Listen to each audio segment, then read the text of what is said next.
All right, I'm going to call the meeting to order at 7:04. If everyone could rise and say the pledge.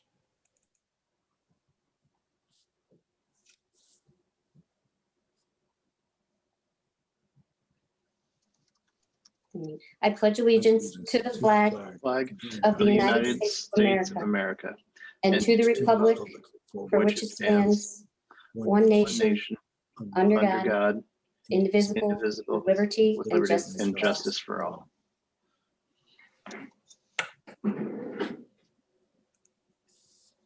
Okay. So before we get to the first order of business, I'd just like to make a brief statement about the emails the board has received over the last 24 hours regarding public meetings and mask wearing. I wasn't able to hop on to last night's FFC meeting until about 6:30, so I don't have all the facts. And so I urge everyone that's sending in emails who didn't attend the meeting to gather facts as well. The game of telephone has provided my inbox with many inaccuracies. So I'm going to remind the board and the public that this is a special meeting, and that special meetings we have to stick to the agenda. So if any board members had prepared statements about the meeting last night, I'm just going to ask that you save those for next week's meeting. There was a lot of important work done last night, and I don't want that to get lost. So this particular meeting is a special meeting. It's a virtual meeting for our budget workshop. So with that, we will go to the superintendent's report and have our fiscal year 2022 budget discussion. All right. I am trying to share the agenda, which the gods of the machine are making quite difficult for me today, but there is essentially one item on the agenda, and that one item is the fiscal year 22 budget discussion. So although I'm not being terribly successful in sharing that at the moment, I'll figure that out at some point in the process here tonight, I assume. Oh, here we go. Forgive me. Okay, so essentially, this part of the process is just us, reviewing again the superintendent's prose budget and board members beginning to make recommendations or having conversations about certain aspects of it that they feel are most important, asking questions, making statements, and ultimately by February 10th, synthesizing and instructing me as to what you would like to move forward as the Board of Education adopted budget. So the special session was added to give the board members more time to discuss it and to talk as a board about the various things on their minds with respect to what they feel strongly about. What I will say is I have been giving serious consideration to the feedback received with respect to curriculum director, assistant superintendent position. I have begun the process of responding to questions with respect to that. Unfortunately, we did have a number of things that slowed me down a little bit in the last few days. So board members will recognize if they go on to some of the materials that I've managed to get to about 6 of the questions. I'm still working through them and have others to add. And so I'll be doing that over the weekend. I'll probably be able to catch up on most of the board questions over the weekend. But I was able to get through 6 now, and I can speak to some other aspects of it for this special session. So one of the biggest things that has, that has come up was superintendent, assistant superintendent, curriculum director. I'm working on a chief operations officer proposal. I did mention this briefly in the FFC meeting last night. And so just to give, a brief kind of statement to that, because there was a lot of feedback about that and a lot of people asked a lot of questions. So I'll address that directly. And then I'll just kind of open the floor to the board for whatever the board is interested in discussing for this period of time. So to address it directly, what I think that I've come up with an alternative, and I'm still working on it, so I don't have all of the details, but I think a chief operating officer might be something that we would be able to consider. The position would provide necessary administrative functions so that I can spend more time working on teaching and learning and curriculum. So for instance, This individual would be an individual contract position, what we call an ICEE. It's kind of like a human resource person or business director. Those kind of jobs are individual contracts. This COO would be an individual contract.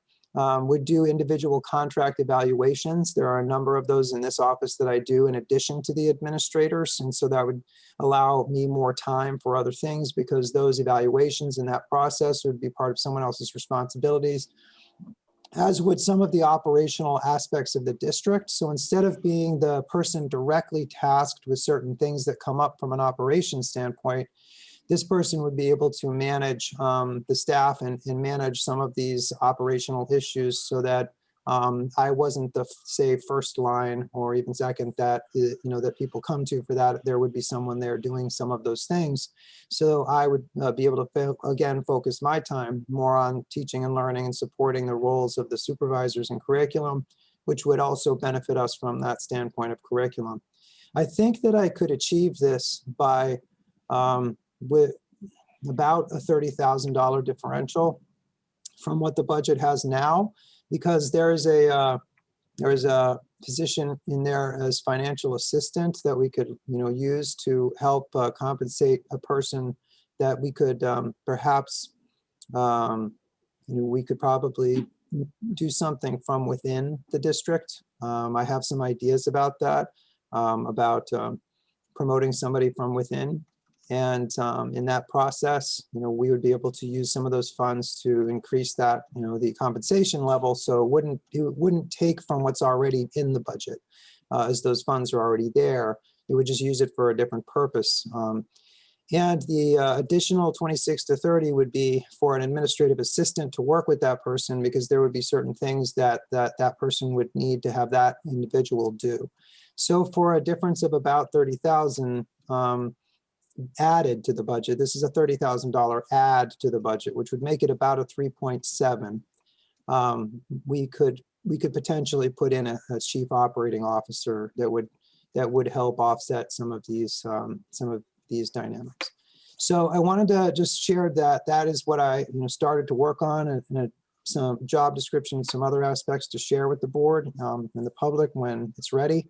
I did discuss that a little bit in the answers I've already given, and I'll be posting these answers and also the public answers, as soon as I can.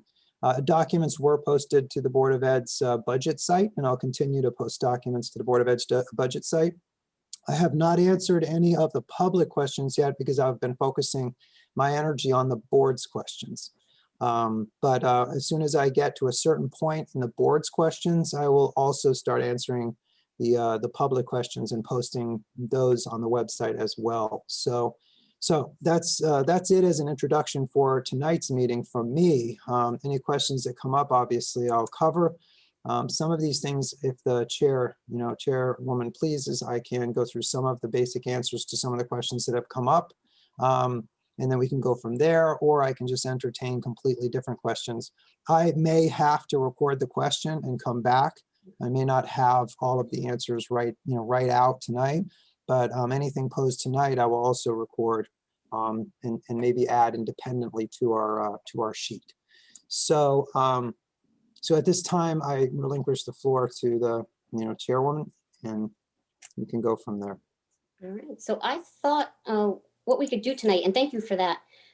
Just quickly, what I think what Ashley had done at this workshop the last year is we had run through the line items quickly. So I figured if we go through each line item, if there's any questions or thoughts from board members, please raise your hands. And then if any of those questions have been answered, Dr. Willett, you can chime in that you have them or that you're going to document them and or we could send them in eventually.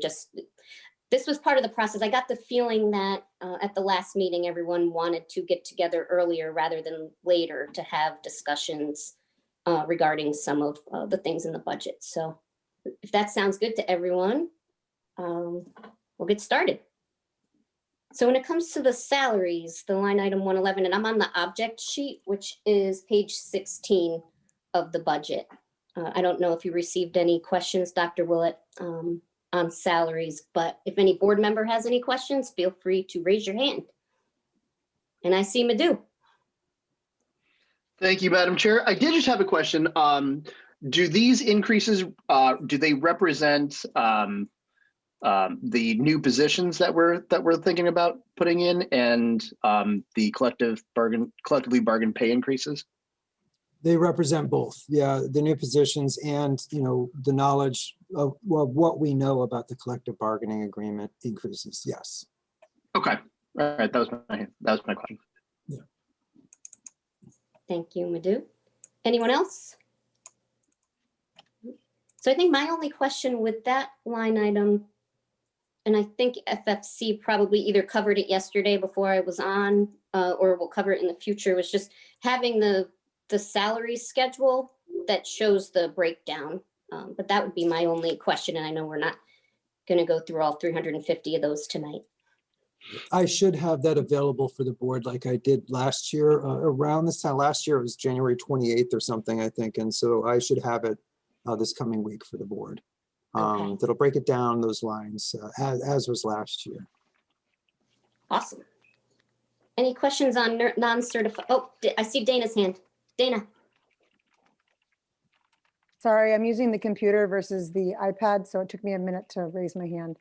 On this, and correct me if I'm wrong, Dr. Willett, on the certified salaries, you had mentioned, I just want to make sure that I have my notes correct, with the collective bargaining agreements, is it 1.7% of that increase?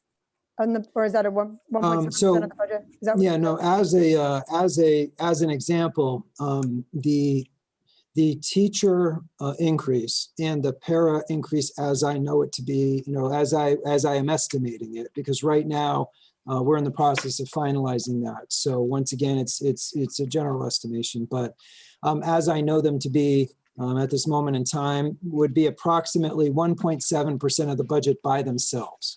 So that was an example shared to give you an extent of scope. We have that 3.59 budget, and at least 1.7 of it would be the increases in those two bargaining units alone. So it's just, it's a way of kind of giving you a sense of how big the chunks are. And again, what I want to caveat on that is, if you look at the data and the data points, the bargaining agreement that we have with the teachers, is a fair one. And being in the process, I know that all of these processes are very fair, very competitively done. So people are getting great employees in Tolland, both paras and teachers. We're also getting them at a reasonable rate. The town's not being fleeced by what any individual is being compensated here. So I just want to make sure that's clear too, that while it is 1.7% to give you an idea of scope, that they are fairly compensated. Thank you, Dana and Dr. Willett. Maybe since we're on salaries, or I'm guessing this potential new position that you were talking about, Dr. Willett, was a non-certified salary. Am I correct? I see. Yeah, it would be considered an individual contract, which means that it's outside of the bargaining units. And it may be, if I can, I would like to try to promote from within, but that's basically an individual contract position. So the cert non-cert thing gets a little confusing because it's using sort of ways of classifying people that go back decades. And so, for instance, most of your certifieds are like certified teachers, but other people can have certifications and not be considered the certified group. So a nurse might have a certification, but not be a certified teacher like a 026 or an 092 or, So it's a mismatch depending on where people fell. But in general terms, the general rule is certified. When you see that line, it's typically educators with an education certification, and usually it's a number, like an 026 is social studies. Okay. So I guess I'm curious, not to put the whole board on the spot, but if anybody has any comments or thoughts on the addition of this position or trying to work it into the budget, I'd love to hear them. Oh, I saw Jacob's hand go up first. Go ahead. So I mentioned this last night to Dr. Will, and I'll just repeat it here for everyone. I think it's a really interesting idea that has a lot of promise. we have a curriculum committee meeting again before we vote on the budget, and it's something I'd like to discuss further there if Madhu is interested in look at it as a real possibility. So I'm certainly interested. Thank you, Jacob. Rini. I also kind of echo what Jacob said. I really appreciate Dr. Willett coming up with kind of what seems like a great compromise in terms of both cost and effectiveness to cover some of the areas that we're lacking in both curriculum and in admin areas. And really appreciate, kind of thinking outside the box on that one and coming up with something like that. So I'm intrigued by it. Maybe want to hear a little bit more, maybe flesh it out a little bit more as to what the more specific duties might be, but I understand you're working on that. So that's good. Thank you, Rini. Madhu?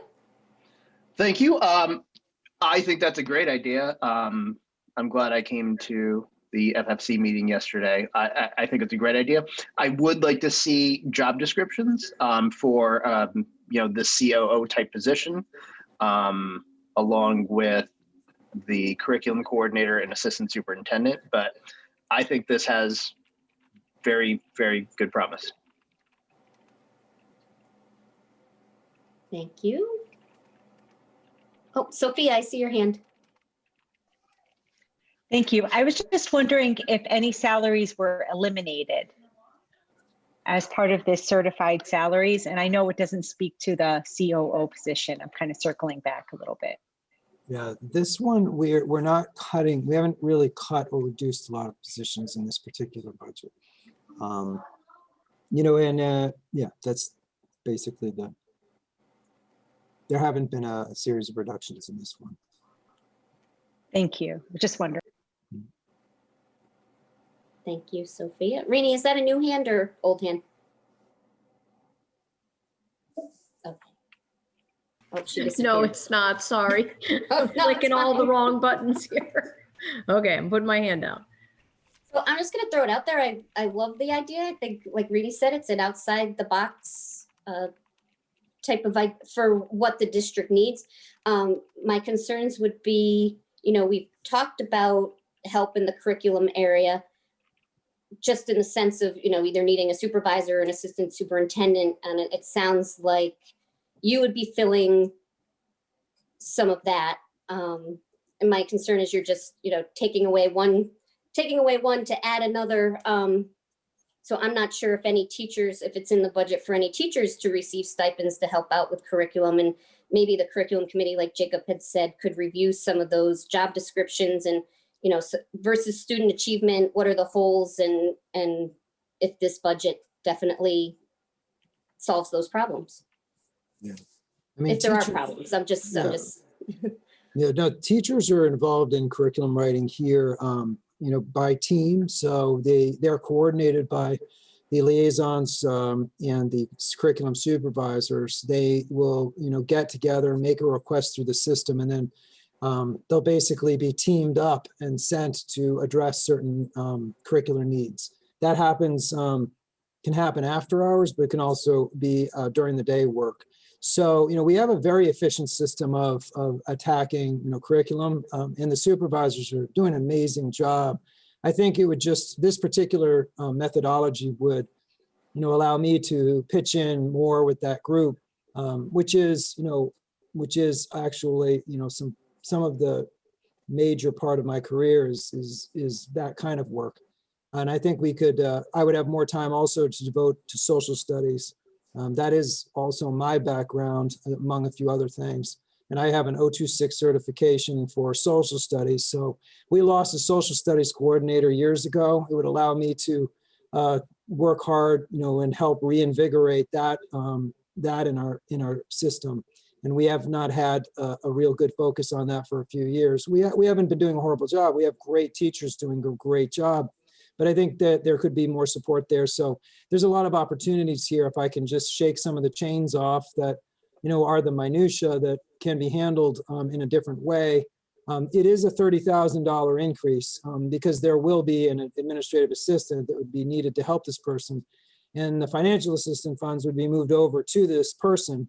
So it comes with a cost, but that cost is far less than what it would take to have an assistant superintendent. And we would get a benefit in curriculum out of having another person to dedicate more time to that cause. So it kind of shores up some of the things we've been concerned about. And we could see how that goes. I mean, if it's going particularly well, we've solved the problem. If we're still having challenges, we could reevaluate that, as we move into the future. So, in a way, when time passes and things, change, when personnel eventually changes here, you would still have the funds dedicated to the IC position. So you might then be able to sometime in the future actually hire a different person or class of person into that job should it be decided that that is the better way to go. The funds would already be in existence and be earmarked. You just wouldn't have had to take such a big climb to get there. So it's just a way of, taking a look at the issue, trying to look at a way of addressing it, see how that goes. And then the district might have some options in the future that it doesn't really have right now. Thank you. Oh, I see. Christine Griffin, is that you? Yes, thank you. Dr. Willett, I'm just curious. So the person that you're talking about the possibility of promoting, would they still be doing whatever their existing job was? I'm concerned, are we leaving a hole if we're moving them into the COO position? Well, that's where that $30,000 administrative assistant comes in, is that, we would rework the entire method of doing things here, and there would be some things that that are picked up, obviously, but there would be some things that would be pushed to an administrative assistant level as well. And so it's just a way of rethinking the problem. Like I said, I think we would be looking at, this over the span of the next few years to see how it panned out. And I think long-term, it would give the district more options. But I think given the early conversations I've had and what I'm looking at reorganizing, that this could work and fill the void, address the challenge that we have. So yes, they would have more work, but it would also be offset in different ways. So. Okay, I'll just echo my colleagues here. I agree. I think it's a really good idea, and thank you for thinking it, and hopefully we can make it work. Anybody else? I did have one more question just in regards to that position. As I know, with personnel, there's privacy and it's not anything you can discuss publicly. Is that something we could have an executive session to discuss the structure, or is that not allowed? I would need to check with our attorney to make sure that that strictly fits within a personnel matter. It may not, but Okay. But I will check on that. Either way, I will communicate a lot of information about this. I just know I won't. Obviously, there are some things, you're right, that I would have to be careful about from a privacy standpoint. Just curious, But I'll check on whether we can do that. Awesome. All right, if nobody else has anything on that particular position. Paraprofessional salaries, anyone have questions on that line item? We'll move on to certified substitutes. Maintenance and custodial. Non-certified substitutes. Anything on stipends? I did have a question on stipends, and you may have gotten this already, Dr. Willett. The pay to play is usually in that line item, right? Doesn't it? Yeah, coaching stipends, yes. So is that or coaching? Yes. That's not all of them, but yes, that would fit. Yes. So they're not coaches. Usually, and just to clarify, and forgive me for not remembering that, they're not usually included in the budget line item, but on the financial report, that's why we sometimes see an overage because pay to play hasn't come in? Right, the funds, Okay. and we will collect less this year too. Next year, hopefully, we'll be back to normal Okay. or close to it. But yeah, you'll notice this year we are going to take a hit. So yes, you'll see sometimes that goes negative. Okay, thank you. Anything with severance, 195? Pensions? Health insurance? I guess it's me that only has questions tonight. With health insurance, I was curious about kind of where we are now. I guess I should have pulled the financial report. Does it look like we're going over it all? And that's why there's an increase here? So, just keeping in mind that last year, and this did come up in a question that I'm, answering and throughout there, that this year we made as part of our phase plan from the end of last year, an investment was made from last year to this year of about 89,000. And so needs are calculated based on claims and trends. The BOE share or amount paid is offset by the number of staff that are in the insurance plan. So if the number of staff on the plan are going down and claims stay the same or go up, the Board of Ed share gets bigger. We have to pay a bit more. And so you're seeing a fluctuation there based on claim trend and based on the number of people paying into the plan, which is fewer. So that's you'll see a little blip there. But we do have, we are self-insured. And so our district does very well overall, comparatively. And, I think that we all benefit from that. So it's a very good situation we're in overall, but we do see these blips based on claims and experience and who pays in sometimes.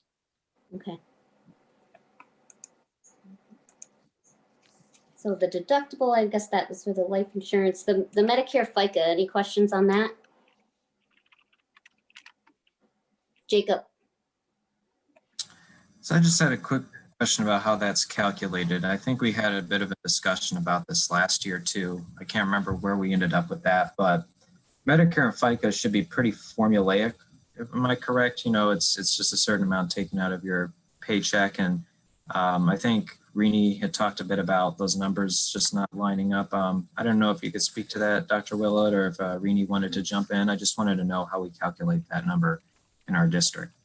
Yeah, and basically Medicare and FICA are generated and they're driven by salaries and hirings. So we use the system, we use IV, Infinite Vision system. We input all of the staff, we input all the data, and then it tells us basically what we should be budgeting for Medicare and FICA and so on. So this year I did have our Director of Human Resources and the Director of Business Operations for the district give extra scrutiny to this. And they're assuring me that what we have in there is what is necessary.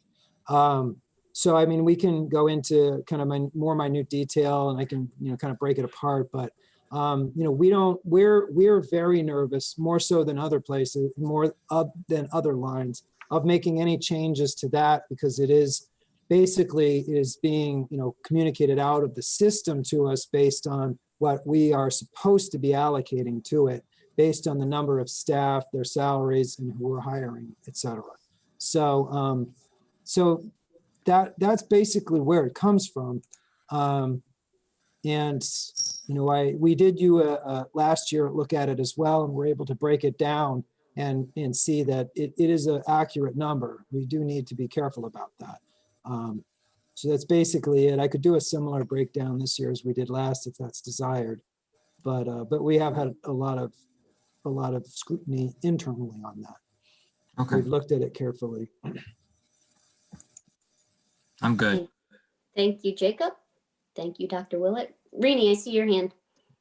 Yeah, I just wanted to chime in on that a little bit. We did go over it last year, and I appreciate Dr. Willett. We can talk about it more if we need to. Once we get the salary schedule, obviously it's a little bit easier to look at. But I did want to ask, and maybe this is jumping ahead a bit, because we do think maybe that this year's might come in under budget a little bit. So perhaps this differential that we're seeing is going to be a little bit different just because of the, this year with COVID and, different salaries and things like that, positions not filled or whatever the case might be. Yeah, I mean, we have had difficulties hiring this year, like everybody has. Right. So there have been some positions that took a while to fill. Theoretically, you do have to take a snapshot in time and throw it in a budget. So it does have, the chance to fluctuate. Right. And, I guess what I would say is if we are going to recover funds from that, I'd rather see them recovered at the end of the year than messing too much with the number ahead of that. Because other things can happen. And I think we were talking about it the other day in FFC, and I did get a communication, a few hours prior to that meeting, which I think I shared. I can't remember now because there's a lot of meetings, so I'm sorry. But I was communicated with that we may need additional staff right now on a certain short-term basis to cover some of our Spire needs. Because we're noticing in our data that there are some things that need to be addressed in a more immediate sense. So while we may not have had, we may not have been able to fill X job until a certain point in the year, we may have to add Y and Z jobs for a few months or 6 months or LTS positions to cover some holes that we're noticing that is an immediate need for students that have exceptionalities. So, and we have some of that going on now, even with SLPs. So I can see this fluctuating a lot this year. And I would be nervous about taking, and reallocating funds from that line. I would rather get to the end of the year and say, okay, well, we have some we've recovered that we could use for, Corona related issues or something. Right. No, I agree. I just wanted to clarify that we may see a little bit more of a fluctuation, but again, to your point, we're not that far. We got a long way to go here. So yeah, yes, but we may. Thank you, Rini. I think I've always focused on this line item for the past couple years because in the trends, we always finish the year, with $80,000 to $100,000 left on that line item. And, and that's, maybe it's the fault of the software, whatever it may be. I think I'm just so focused on it because it's not something that affects students, but we could potentially pay for the restructure in the accounting office without having to increase our budget. I just feel like we do have to be cognizant that we are asking a lot of the community in the sense that, people have lost their jobs and it's been a rough year all around. And, parents are paying for childcare that they normally wouldn't have paid for when the kids are remote.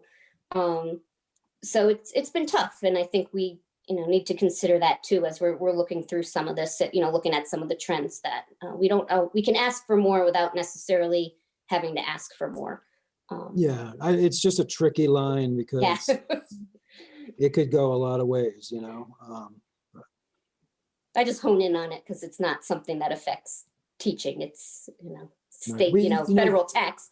Typically, just to kind of add to your point, when you have X number of people and then, for whatever reason, people retire or leave or whatever, there are differentials in time where those individuals aren't in the job. So there could always be a little coming out of FICA, but, or that line, but, but the greater chance of fluctuations in people having to be hired, that can offset that. And so we haven't had a negative impact for many years, you're right. But, it's always Murphy's Law that the year we do decide to, borrow from the line, so to speak, that, something would happen that we get to be hit and we'd have some kind of, negative balance. So it's a tough line, but to your point, I can understand where you're coming from. Thank you. I was just saying why I hone in on it. Yeah, of course. But I appreciate it. Let's see. Oh, this is another one we always talk about, course reimbursement. Anyone have any questions there? Rini, I see your hand, but I think that's old. It is old, but I guess since we're on this, do we have people that are signing up this year since, from home and maybe that's a little more accessible or? We've had some signups, also degree changes. People are taking online courses. Okay. But we'll see, if the vaccines come in and everybody goes back out to the bars, that may take a deep dive. But right now, nobody has anything to do. So, there are people investing their time in these things. So, so we may see a bigger impact in that than we usually do. But that is, makes sense to ask the questions for sure. Thank you, Rini.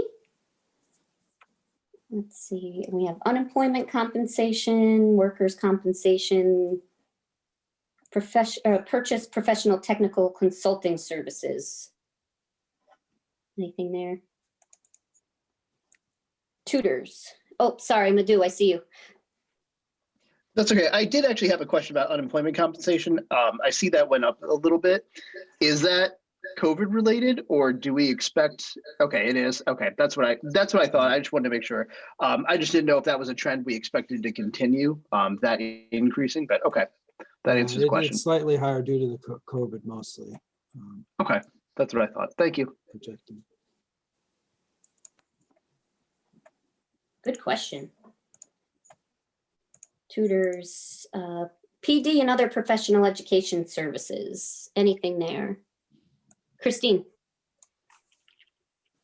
Thank you.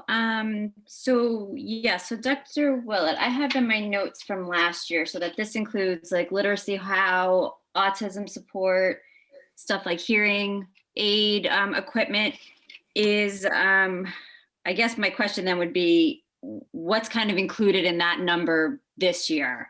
Is that where literacy how landed again?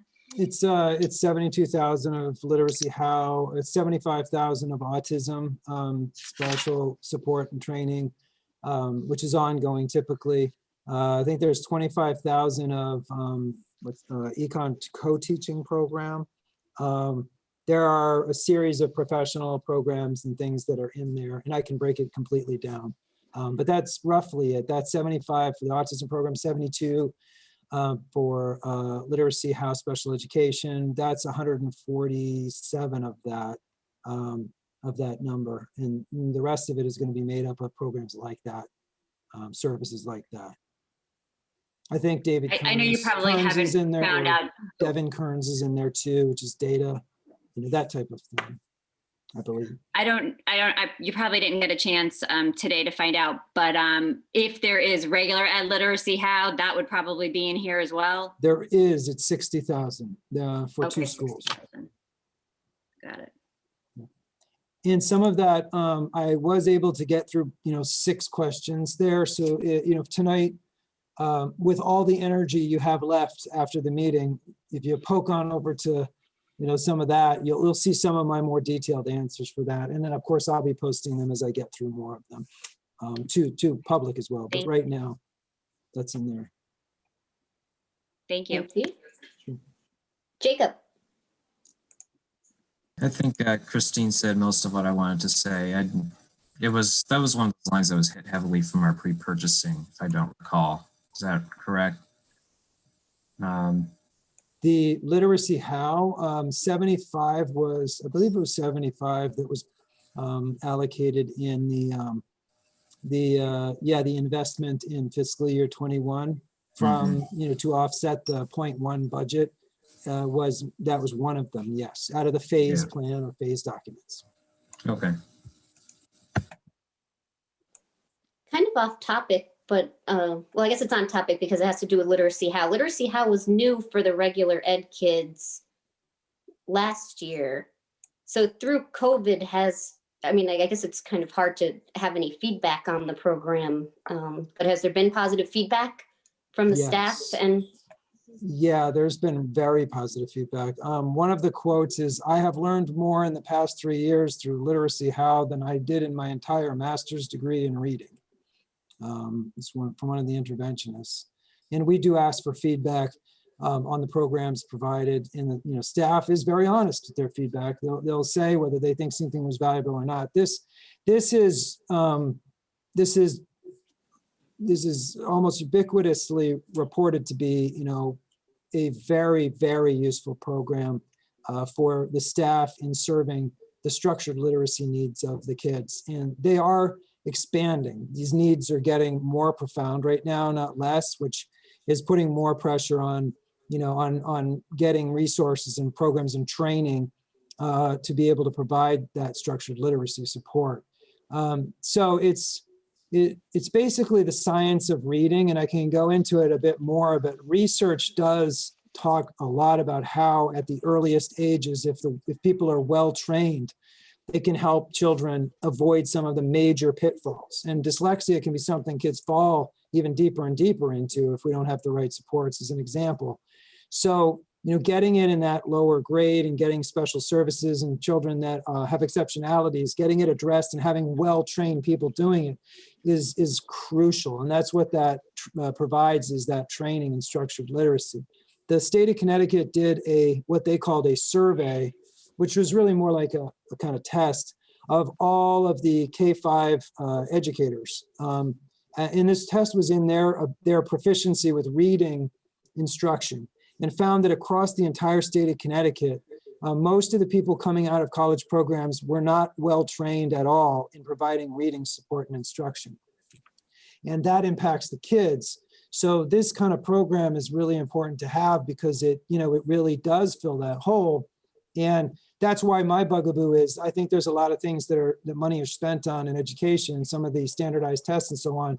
They could reallocate that to offsetting the cost of reading programs for districts like Tolland, and hit those needs that these children genuinely have, and have a much greater impact on their future than a one-time test that everybody takes, that everyone knows, what the results are ultimately going to be mostly anyway. So, that's a good thing for us to pound on from a legislative perspective, is let's put some money into early, offsetting the impact of the costs of early childhood literacy on districts across the state, rather than some of the other places they're going. Because stuff like these programs, structured literacy programs, and particularly this one, this is making a major difference in children's lives, a direct and major difference, by having well-trained people deliver that structured literacy support. And without that, there is a major hole being made that many kids, struggle with for the remainder of their academic careers even. And that's not an exaggeration.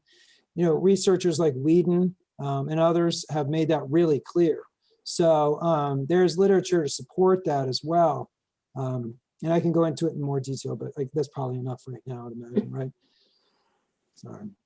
Oh, don't apologize. No, I appreciate it, because I feel like some of the concerns that you hear from parents and staff and other people in communities, that, the kids, being home, surviving this pandemic like everyone, when they get back in school and there is some normalcy, what are we doing to help them get through that? And I feel like this particular program will help the regular ed kids as well, and maybe prevent some of them from going to a special ed or an intervention. You can probably speak better to intervention than I can, but well, there's nothing worse than being in a classroom. I've done rotations. We did instructional rounds and other rotations, and over the years, over the 20 some years in education, I've seen the child in the back of the room, the proverbial child that, they're not writing, they're not processing the way, and things are getting away and ahead of them. And you can actually see the pain in their eyes. They're looking for help, and they're getting farther and farther behind. And the people that would give them that support, it's not their fault. They haven't been trained in college, in what to do and how to do it. So, those kids suffer, and they have real emotional pain and academic struggle. And so these programs can't be understated. I mean, in all frankness, the state should be offsetting the cost of this for districts. That's something for us to bang a drum for. But until that starts to happen to some extent, we really need to keep these, here. And whenever our professional staff recognizes that, we need people to be able to, the well-trained individuals to be able to work with the kids, because the populations are increasing or shifting, I think we need to support that. because they're not asking for no reason. You know, it's not for frills or thrills. It is directly because they need more people well-trained to handle the structured literacy needs. And it has a direct impact on offsetting dyslexia, you know, the issues that struggling learners typically face.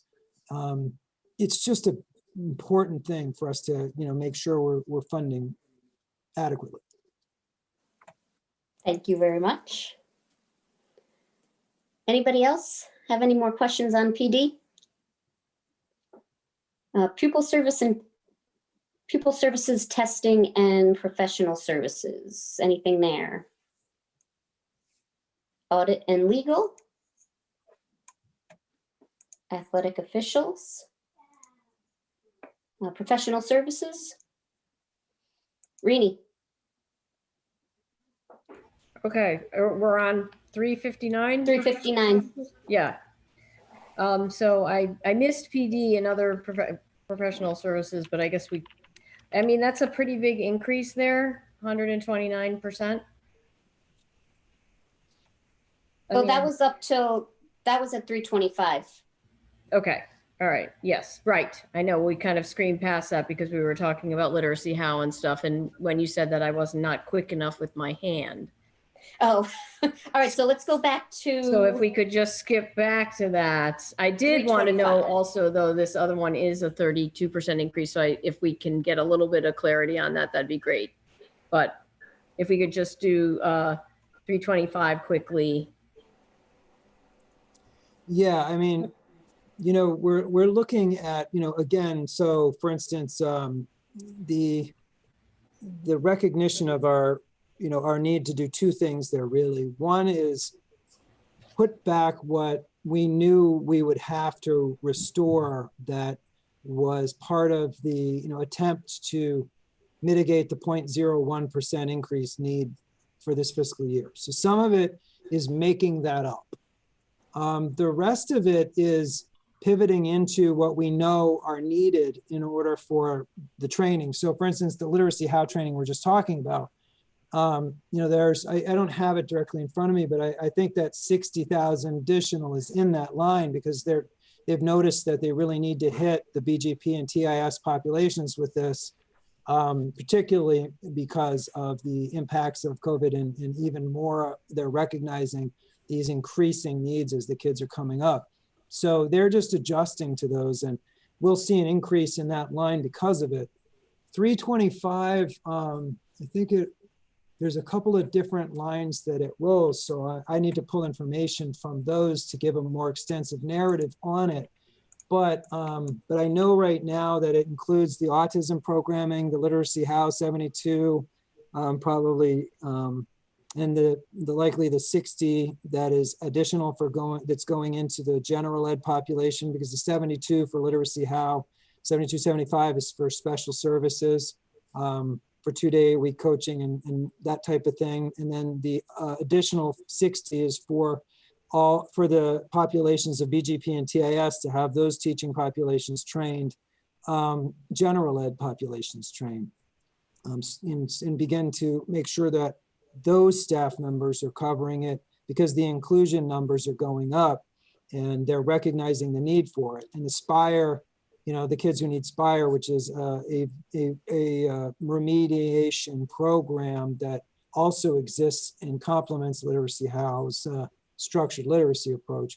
You know, these are all things that, you know, we either address them now or we pay for them later. And we are doing a much better job now than we ever did.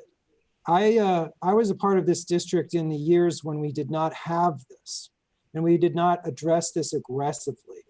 And the ramification was profound. It was profoundly negative. We recognized a massive problem. We had to recover for years from a massive issue in this. You know, we had some real moral and ethical things that we needed to shore up in terms of making sure that kids that were struggling with dyslexia got the appropriate supports. And, you know, that was something that, you know, a lot of districts struggled with, but the answer to, you know, to those struggles is the appropriate training. And so, you know, we have to climb out of the hole that we had to fall into because the 0.1 was the 0.1. And that's where it needed to be at that time. But in addition to that, we also have to respond to what we know and see on the horizon as the increased needs we're going to need to address. So that's going to include both climbing out of the hole, which is about 150 of that, and then and the new issues we're seeing on the horizon as part of what next year holds for us. And so an example would be the 60 from say literacy how for the general ed population. So those two together are close to 200, and then there's others in there as well. So it's it's just addressing the needs that we see coming up that otherwise we really do end up paying for later. And I have seen that. I mean, I've seen our district go through some real struggles in doing the right thing by children. And we did have major ramifications from the standpoint of, of how we had to then address those issues later in their academic career. And it was more costly at that time. And, one outplacement, again, is in the range of an average of 69,000. At one point, you could see 6 outplacements costing $1.6 million for ABA autism, type of thing. So they can have, those kinds of things can have major ramifications later if kids don't get the service at the crucial age. So that's really, that's it. Audiological, is in there, which is about 30. East Con targeted PD co-teaching is in there for 25. There's a series of programs that are in there. The audiological outreach is about 30,000, and that's for children that are having assistive learning needs. And so being able to make sure the devices are operating in working order and that type of thing, that's part of those lines, and training people on how to appropriately use the audiological devices. That doesn't end usually. You need to continue to train people. We've had a lot of fluctuations in staff this year in SLPs, so there will be more people that need certain training. So that's just all mixed up in there. And I can give a better, like line by line illustration of everything and why, in a narrative form. Okay, thank you. Thank you, Rini. Rini, did you have another question on? Well, Because I had gone up to 359. yes, Okay. figure we were at that. So,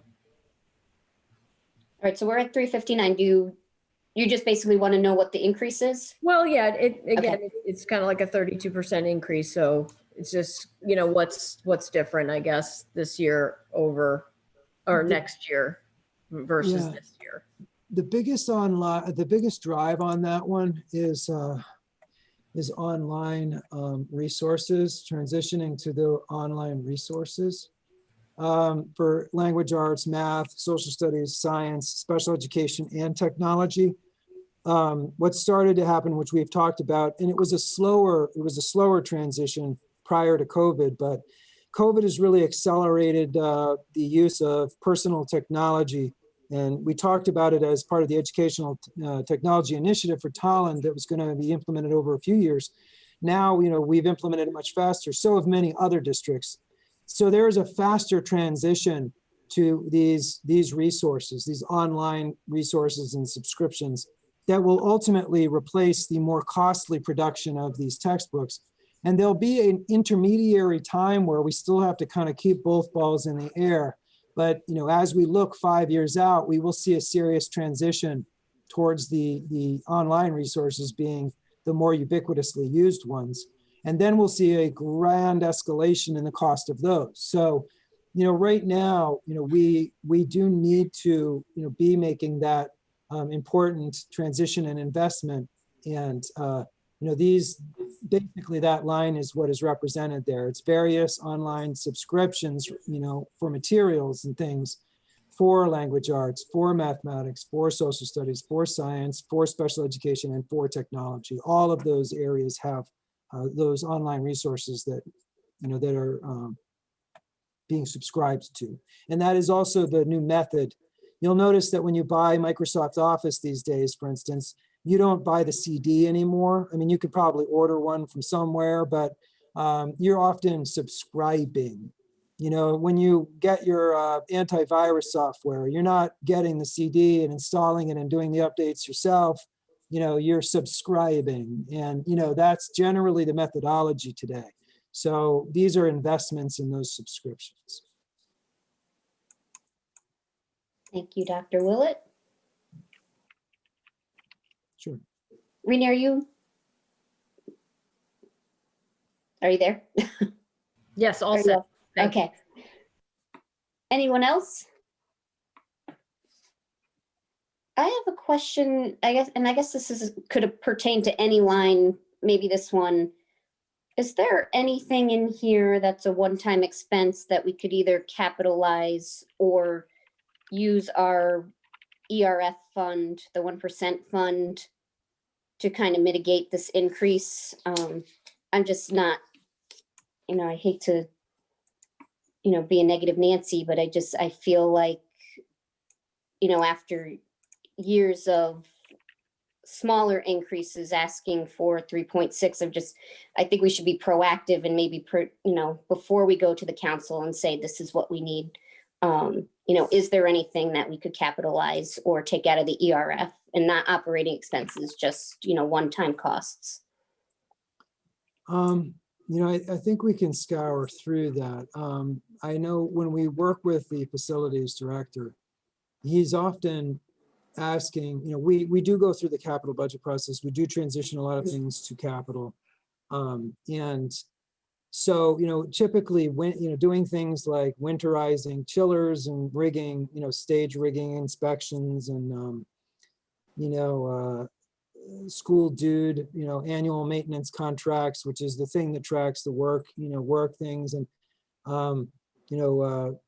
these type of things are more facilities maintaining things than they are 10-year investment type things. And there's a very large amount of that budget is those types of things. So, putting them in the ERF and taking them out of a budget is perilous, because then they're out of the budget for next year. And those are really things that need to be maintained every year. And I remember a time when that was messed with. People took stuff out of the facilities line, and did offset it. But when it's things like that, and that's the vast majority of these types of things, is more preventative maintenance, things like that. On the Rovic machine, it's like $4,500 of preventative maintenance. And when you remove them, they're gone. So that zeroes out that budget line for next year. And you end up having to recover from that. And over a few years, what that looks like is, for anyone who was around the middle school in 2007, 8, maybe 9, the lockers were falling out of the walls. I mean, you could actually walk into the main hallway and take a look to the right. And for at least a year of my principalship or two, the lockers were literally coming out of the walls, but we didn't have the money in the budget to replace and repair those lockers as a regular part of that. And so they left, that was the way they were. So imagine coming as a family to Tolland and walking into the building and, bringing your kids and, you're getting your orientation and you're wondering, why are the lockers falling out of the walls? And as a principal trying to come up with a creative reason as to why that hasn't yet been addressed. That's what ends up happening after years of not funding facilities that way. So we just have to be careful about that. I think that, people that are professionals in facilities like the one we have, an amazing individual, they're going to get understandably nervous if we start playing too much with that, because then they may feel like when the time comes, they won't be able to do what they need, and it will reflect negatively on the district and on us. And so that's part of it. And, take a look at a picture of any of our schools from today and look at a picture of any of our schools about 10 years ago. And if it's a color picture, you'll see a massive difference in TIS. You'll see a massive difference in TMS. The kinds of preventative and forward-thinking, activities and expenditures that are happening now are what are making our buildings look professional and much better than they ever did before. So I would caution about that. And again, and there was things like the grease trap cleaning of TIS, BGP, and THS. It's $4,500. Hussey seating repairs, 26,000. But that is repairs. That's not like putting in new ones. That's fixing.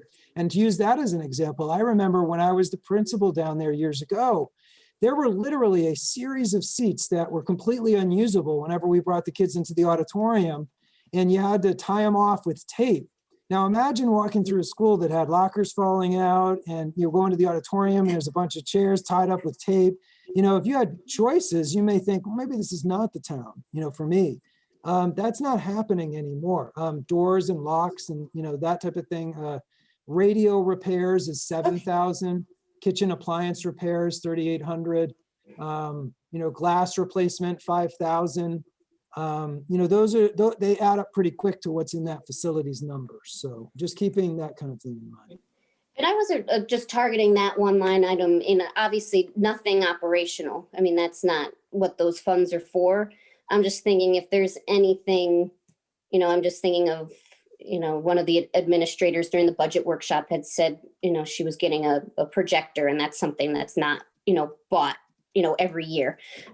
Is that something that could be capitalized or, come out as technology from the ERF fund? I'm just, I'm not really asking for answers. I'm just trying to, again, think outside the box. They're excellent. They are excellent questions. And I think the only caution again with that is if we do that, then they're not there in the budget for next year. And so if there isn't something, even that, like a projector, they have to be replaced on a certain cycle.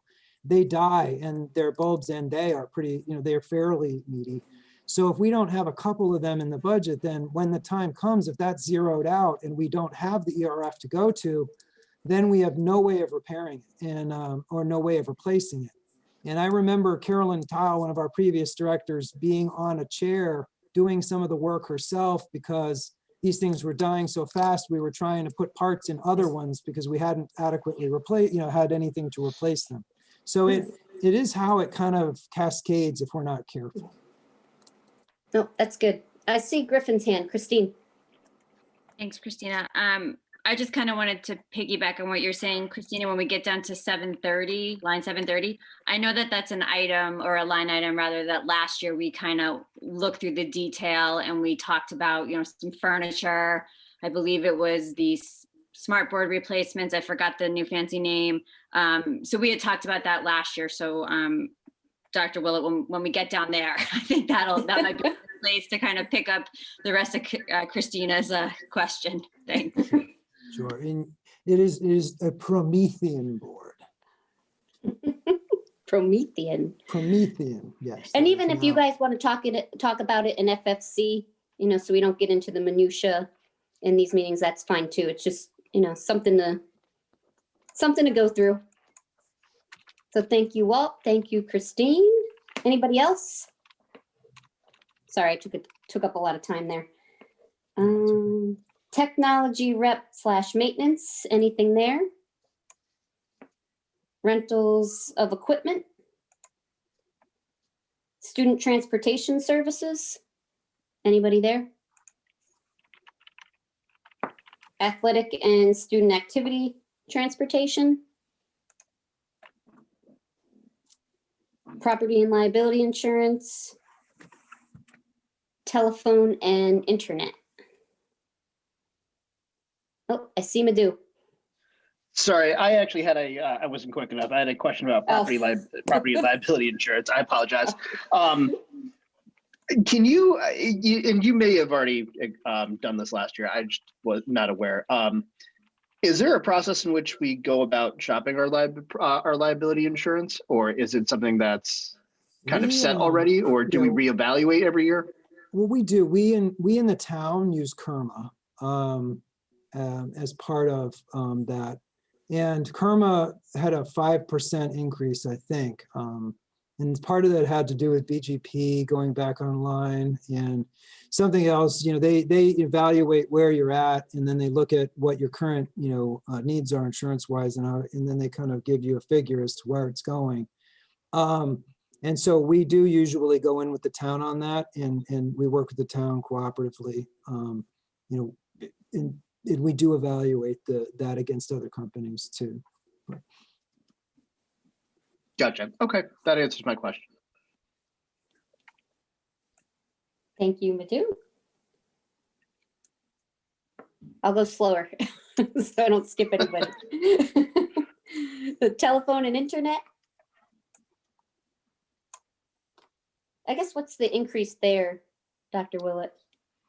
Well, the previous year, it was 89, and then it went down to, or the year prior to fiscal year 21, fiscal year 20, it was something like 89. Then in fiscal year 21 this year, it went down to 37 because I think we offset some of that as part of the effort of taking us down to 0.1. There were some things I think we were able to acquire. The typical amount is about 55 for that. And it's the cost of the phone service, additional internet connections that, that the district has had to expand into. There's administration phones, that are being, added. And when you add them, there's a cost for that. So I think the typical line on that is about 55. So it was 89, then it was 37. Now it's stabilizing at about 55. And I think that's what you'll see, it be as we go forward. It looks like a huge increase, but if you look back a few years, prior to the 37, it was 89. So it's probably balancing out at 55. Is the school district affected by the changes in internet with the data? I know the community's affected by that.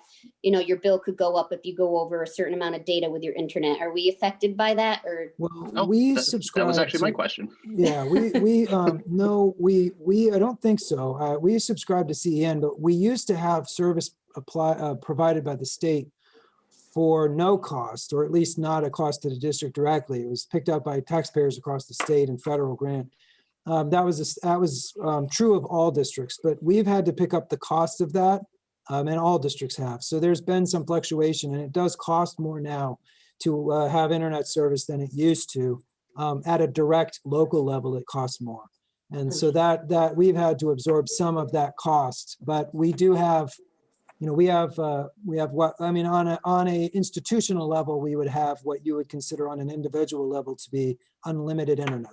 But, that doesn't mean there isn't a cost for it that we haven't had to absorb. We've had to take on what used to be paid for by the state. Now we pay for it. I believe the organization is CEN, but I'll check on that. Okay. Madhu, you had the same question? It was the exact same question, so asked and answered. All right, great minds think alike. Let's see, postage and advertising. That's another one we fought over last year. Anyone have anything there? I'm waiting to hear this one because even I heard about this one. I'm not dying on this sword. Nope. You're not dying on this one this year? Okay. Jacob, go ahead. So just to reiterate, one of the big reasons why this is going up is just because of COVID. We've people online, and with the constantly changing situation, there's been a lot more things mailed out. Is that correct, Dr. Willett? Yeah, yes. And I'm looking through, typically, we've had to send out more and more different mailings and things. We sent out identifications now. People get COVID letters, people get confirmation letters, and all kinds of letters to cross T's, dot I's, and kind of cover our bases, CYB, kind of thing. So there's a lot more of that going on that we have to put in paper form and send out. And that has been an increasing trend across the district. The mailings have increased a bit. Meter tape, that the cost of that has increased. Materials, for whatever reason, some of them have cost more than they used to cost in the past, maybe because they use some of the same materials as, I don't know, latex gloves or something. But some of this stuff is going up, and things like meter tape that must have some kind of ingredients that are used in other products that are in higher demand. They're also kind of, things that we have to spend money on that we wouldn't think of. And that does roll into things like the postage line. So across the board, we see an increased need for that, and it may ebb off sometime in the future, but it is something that we've noticed. We have a postage machine. That postage machine needs maintenance. It's stuff like that. It's getting old, kind of thing too. Okay. I think it's 2,100 for maintenance on the postage machine by itself. Anyway. Thank you, Jacob. Dana, I see you. Thank you, Christina. I don't know if this is a postage question, but for the remote students, you have courier services that deliver typically weekly so how do we pay for that courier service, and how in any of the supplies that they're sending those students home? I know that they send paper, ink as requested from families, or they send a lot of the paperwork that they hand out in the classroom as well. So I'm assuming that the courier service is not paid in this postage line, but elsewhere. So it kind of dovetails on that. Where are we paying for that? And is this all added into the budget next year, projecting that we could still be in a similar? Well, our courier service is an interesting amalgamation of the efforts of well-meaning and dedicated people. So we have what I've deemed as our courier service, and really where it comes from is, on Wednesdays, for instance, our security officer isn't needed for security. So he couriers. On certain days when, certain staff, because of COVID, are not allocated in a certain way, they are our couriers. And when we can't use our SRO, to SRO, the SRO couriers. And so we pay them, the rate, I think it's $33 an hour or something as a staff member. I'm using a general amount here, but for that level, say SRO or security, you're looking at 26 to 33.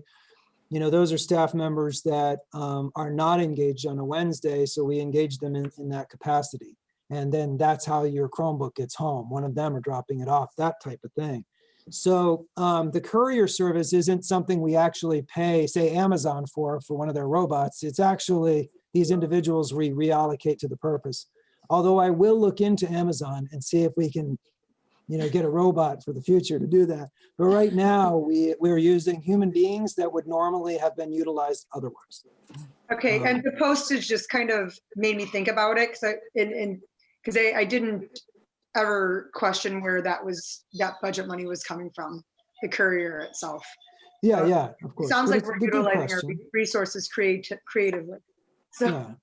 okay, thank you. Those are good questions. I do one more thing on, I think, internet. I think 50%, I was just looking and trying to get some answers. We have unlimited data, but we do get our internet service. There is a reimbursement from the state for some of it for under what's called E-rate, but we do pay more than we used to. So just a couple more details. Thank you. Dana, are you all set? Yes, I'm good for, thank you. I lost you there. All right, so now on to 560, Tuition Education Agency. And I think we usually go 560, 561, and 564. Sometimes I get all of those. I think you've answered those questions in the past, Dr. Willett, in that group.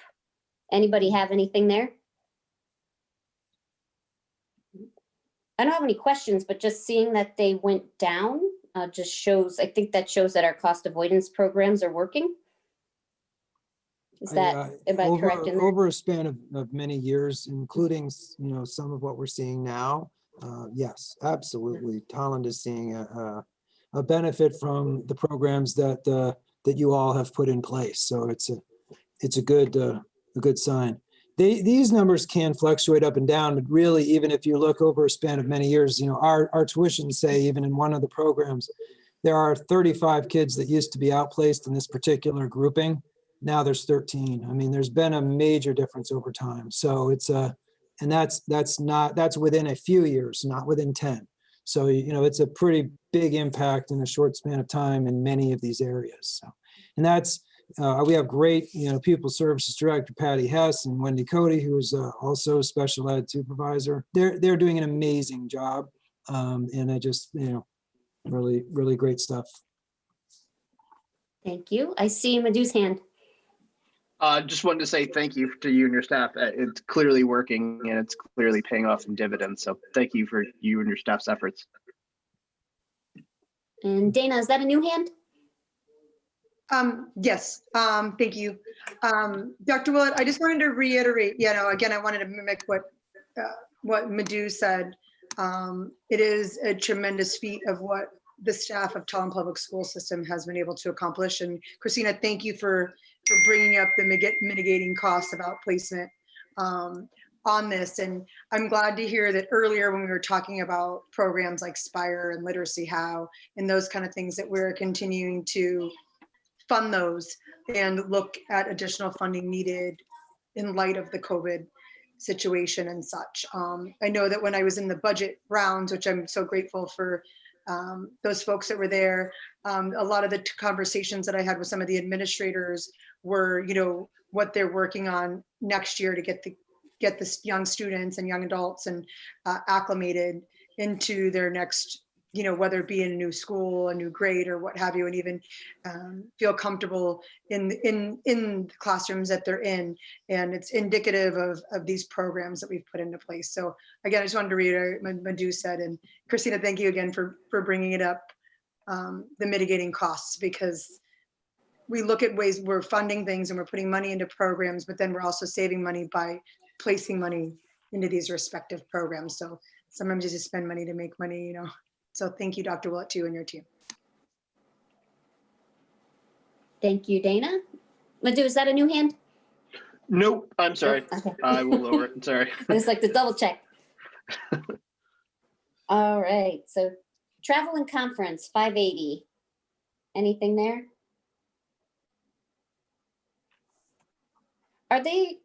Do you expect conferences to happen? I mean, I know they're doing virtual conferences this year. Yeah, many of them are virtual. So these companies aren't losing the opportunity to offer conferences, so to speak. They're finding ways to kind of do it.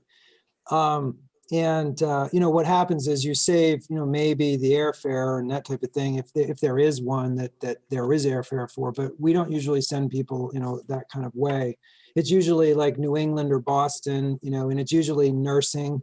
There are nursing trainings and conferences. Power School, we have a New England Power School Consortium. So rather than paying consultants to come in and teach us how to use Power School, we usually will send teachers and support personnel to the New England conference.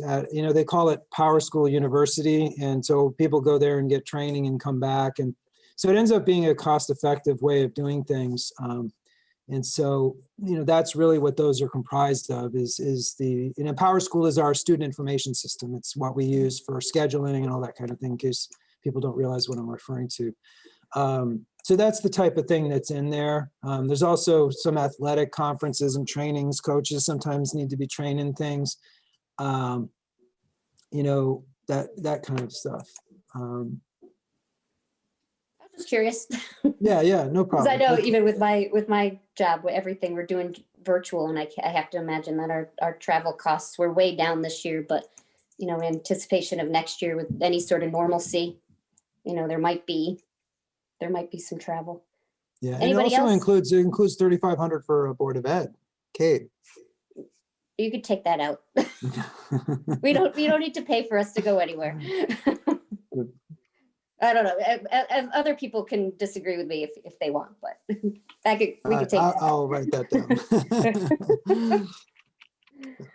Okay, I'll pay for my own webinars this year.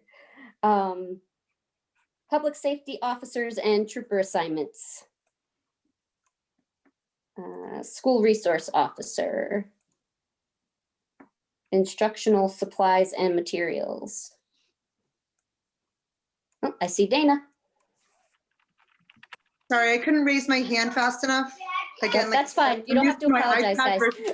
My computer, so I apologize.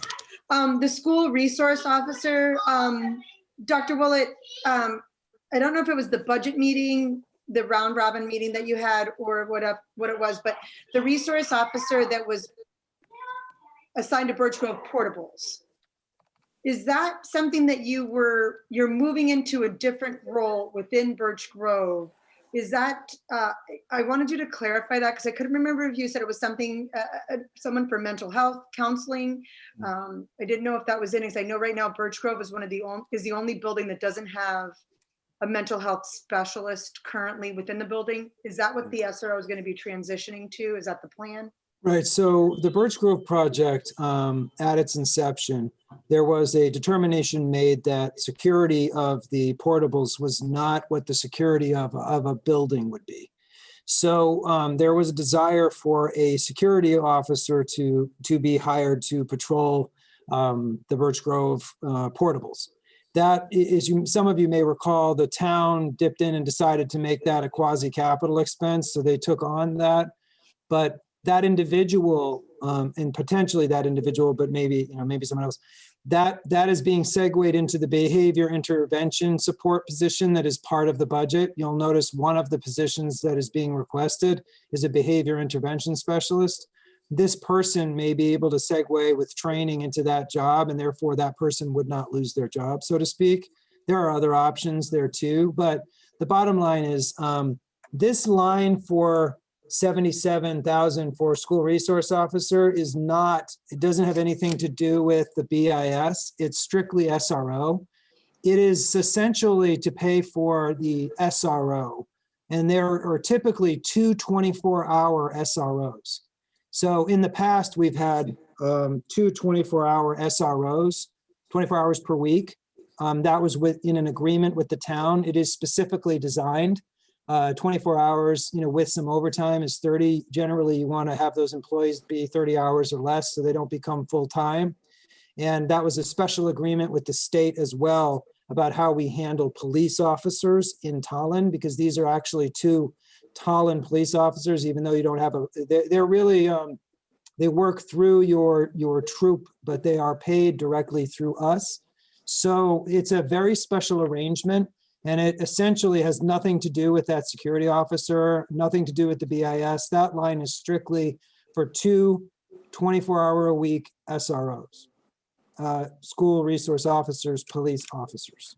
Okay, so sorry for getting the two confused. No problem. The behavior intervention specialist that you were talking about would be in the teachers and salaries line, would be on that schedule for those additional positions that you had recommended to the it would be in the salaries line. Okay. Not necessarily teacher, but it would be in the salaries line. The Yes. I'm sorry, that grouping. So so the goal is to have the specialist within Birch Grove, correct? I'm sorry to go back up to that, but No, don't apologize. No. Yeah, it's no, not at all. That person would be usable in many different places, okay. but the LEAP program was, I think, the designation for the BIS and other school placement. Okay, and I don't know if we need to like put this to later, since I'm kind of jumping back to up there, but because we talked about counseling services added into the TMS, the behavior, and I'd like to eventually get back to that and talk to you about it in more depth about homing someone in Birch Grove. Again, this is probably not the line item we want to talk about, but that person was kind of transitioned, so that's what made me think about it. I don't know if we can dog-ear that for later, Christina, for when we're. I don't mind if Dr. Willett speaks to it now. I mean, this was basically just to get the discussion going. So if you want to speak to it, Walt, or if you want to address it later, that's fine too. Yeah, Whatever. I apologize. Part of that got chopped up for me, so I apologize. What was the question? Well, you were talking about the person that was running security for Birch Grove, which is not a part of the SRO, which I was confused. Right. Okay. But we're moving that into a behavior intervention specialist, right? But you said it's going to be a multi-building, a multi-facility person. I guess my question would be is we're not having someone, because we have someone in every building except for Birch Grove currently. And I know that everybody's been impacted by all of this with COVID. through all levels, all grade levels, but especially our youngest who, like our kindergartners who have never actually experienced other than preschool, but in the K through 12 world, this is their first experience. So the mental health of the littles is, just as important as our young adults in high school and middle school and at TIS. So I didn't know if that was a part of the game plan, was to have someone. Yeah, the BIS positions are very flexible positions. And so ultimately they can be switched, and they're important because they are used to address directly behavioral needs that, if they go unaddressed, end up resulting in potential outplacements and problems for the district, as well as impacts on the general education classroom if they're not adequately staffed. So we know we need a behavior intervention specialist in the district. We also know we have an individual who may not, be ongoing in respect to their employment because of how that position was funded. So these two things could align, but they are also separate from each other. One is funded from the town out of some aspect or some abstraction of the capital budget, and one is a budget request for this year. It may be that they end up being the same human being, but it also may be that they wouldn't, So just the way to look at the BIS is that is an added position. That is an added position for this year. And it may be filled by someone who would otherwise not have something, but there are other things that could happen as well. So so that's essentially it in a nutshell. Okay. Sorry, does that answer that question? Or It answers that we're looking at mental health, and it answers that we're having a behavior intervention specialist that we're adding to the district that can be used in multifacets, is what I got. Yes. Awesome. Okay, no, that answered it. Thank you so much. Thank you, Christina. Good question, Dana. All right, so school resource officer, instructional supplies and materials. Give everyone a second. Operation, maintenance, and supplies. Office and classroom supplies. Electricity. Heating oil. Diesel and gasoline. Textbooks. Jacob? Yeah, this is a continuation of a conversation we had in FFC. So where we last left it was we're purchasing a lot more online subscriptions, Dr. Willett, and I was wondering, again, if those are coming out of that line for textbooks. Were you able to figure that out? Yeah, I mean, I think what's happening is like, the two balls in the air kind of thing. There is an increased transition to the online resources, but some of these things are still textbooks that come with digital resources, but they're not strictly online yet. So it's driven mainly by math, LA, and science, and the need to replace some of these things that that we're in just the transition time of needing to replace in a physical form. So it's when I look at it, there's 7,400, for instance, for geodes for grades 1 and 2. Geodes are decodable readers. The students use them, for the early elementary grades of 1 and 2. We implemented them for kindergarten as well, and we want to make them used in 1 and 2 because we've seen a massive, a benefit to them. So, they help in the science of reading and structured literacy. So having these geo-decodables for 7,400 helps support the structured literacy program. And you can't get those digitally. They're not an online resource. They're a physical one. Special education, they know they've got, those kinds of suppliers know that you're going to need certain things a certain way. So Read Naturally, Foundations, Wilson, these are, Merrill reading texts. We have to have them in a text form because that's how they're supplied for special education. So that's something that remains, and that if we're adequately serving the structured literacy groups, we still have to have some of these these tangible text resources. So it's that there's going to be a time when there's still some need for these kinds of texts while it transitions. Another example would be Wit and Wisdom. Wit and Wisdom isn't available yet in that full electronic format, but it's becoming more and more the core of our social studies ELA backbone. It's a very good program, and it helps make that connection between the social sciences and ELA.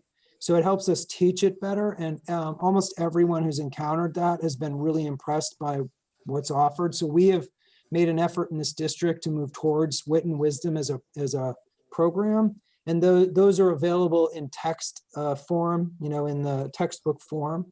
So we need to be using and still using some of that. Science has not totally made the transition yet, in some cases. So while there is subscriptions, there's also still some stuff that we need to use because the kids will manipulate it, write in it, and there's just recordings. AP literature hasn't caught up to speed yet. So AP and composition, not all books are online. We can buy stuff with Kindle, but the mass purchase of standalone books is not yet something that they've made really available online the way an individual can buy a Kindle book. So some of these AP literature course, stuff, this stuff is still physical textbooks, close readers, that type of thing. There's a Norton Introduction to Literature that's available only this way. Novels, we have to replace the novels. Not, paperback novels are still something that, on an individual ELA level are used because not everybody, they haven't really found a way to transition some of that in an aggregate form for school systems, but they are probably going to at some point. That's why I'm saying there's sort of a transition period here where we still have to have some significant investment in, these tangible texts, but we do have to start using the online resources because they are becoming more ubiquitous. So it's kind of a dual-edged sword for this span of time that we're in. Thank you. Thank you, Jacob. Madhu? Oh, there was something Thank else you. I forgot. Sorry. I forget it. Go ahead. Okay. You sure? Yeah, it was. So Yeah. if you think of it, just interrupt me. That's fine. Oh, So I'm sorry. I guess. I did remember. I'm sorry. Okay. There's something bothered me about. I don't think I answered your question accurately, and I think I remember what it. Where I went off. Dana, Miss Philbin, the BIS is mostly at TMS, not at BGP. I think somewhere in there you asked about that because the security officer was BGP. The BIS is mostly a TMS position. So sorry about that, but that was the splinter in my mind there. I think I just didn't want to leave it with that being inaccurate. No, and I'll let Madhu, sorry, Madhu. No, So- go ahead. But you, I I'll go after apologize, you. Madhu. I didn't mean. Sorry about that. You're fine. While we're on this, yeah, I just wanted to make sure that BGP had the mental health support within their building. That's kind of where I was going with that. And I know that we had put some requests for TMS, and I know that there is some other positions that are already in the mental health and counseling. Right. Well, and that's where the social worker sort of comes in, is that would be a district-wide position that would allow us to actually leverage more support for BGP and TIS. We'd actually be able to round it out down there in that level so that you'd almost get the support of an entire person at both of those two schools. Okay. Thank you. Yep. You got it, Madhu. Sorry okay. about Thank that. you. That's all right. If I was understanding you correctly, a lot of these seems like they're startup costs. Do we anticipate this amount going up, or do we see it starting to level off next year, or as more programs transition into the digital realm, it'll kind of even out? I see 5 years from now, I see more and more companies going to the digital format because they save production costs by doing so. And they'll charge a little less for the digital formats in some cases to transition people, and then they'll shoot up the cost of those formats when there isn't much of an alternative eventually someday, kind of like Norton has and Microsoft have, that type of thing.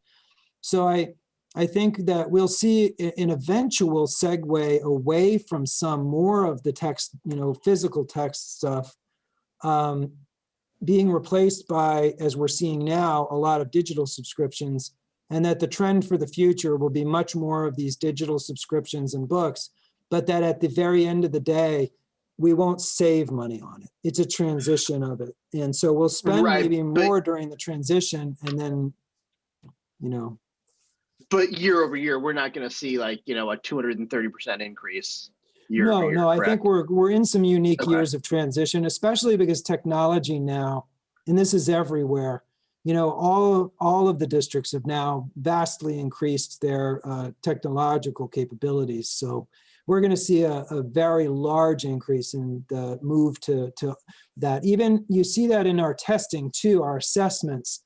All of the state assessments are now fully digital, and they continue to be.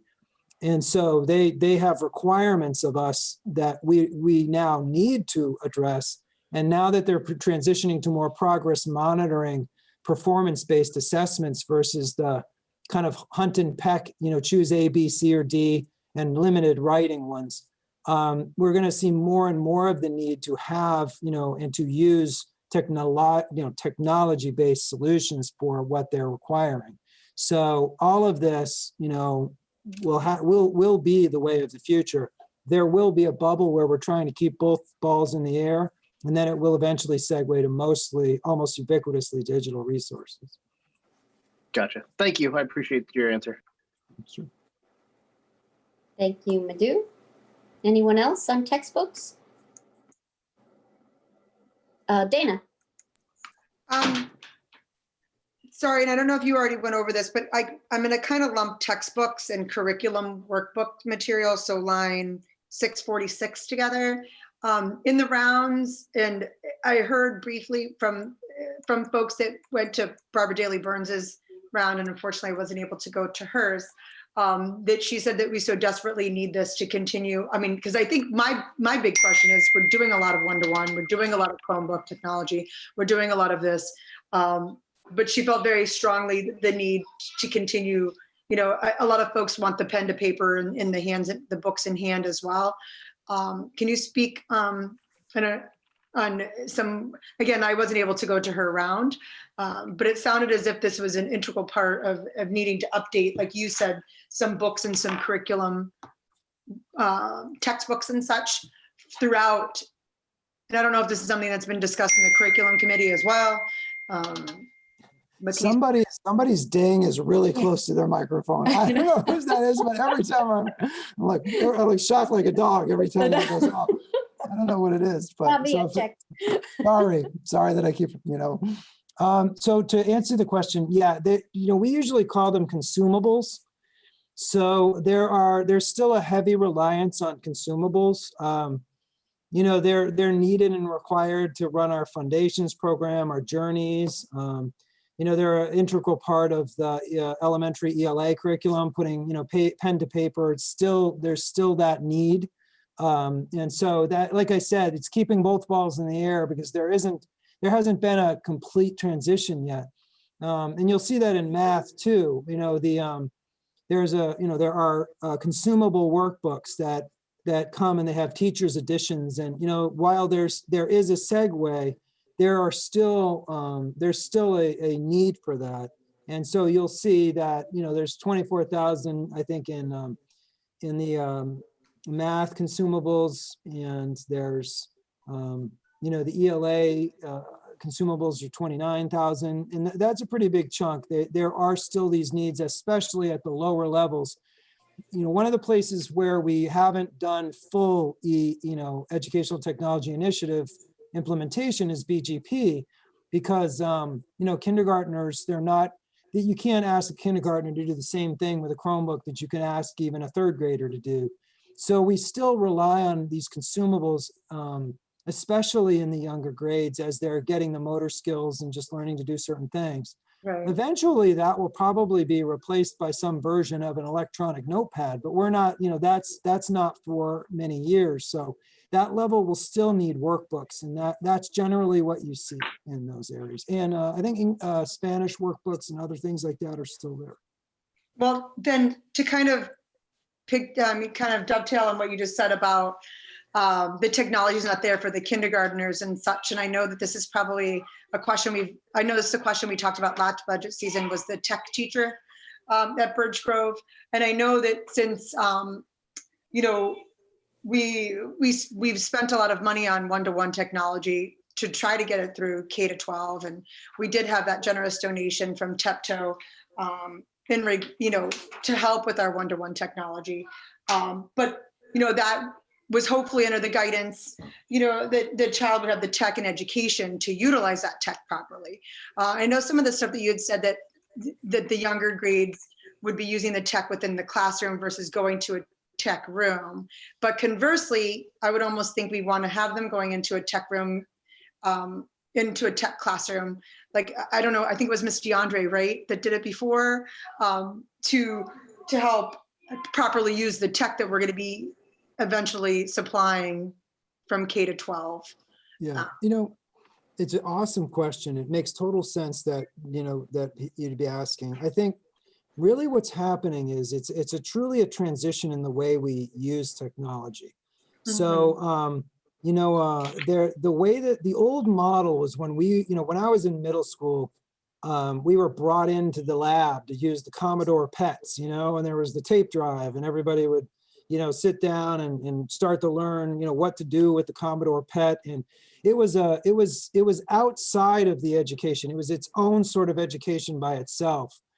The technology today is designed and is really supposed to bend in and be seamless with the work that they're doing.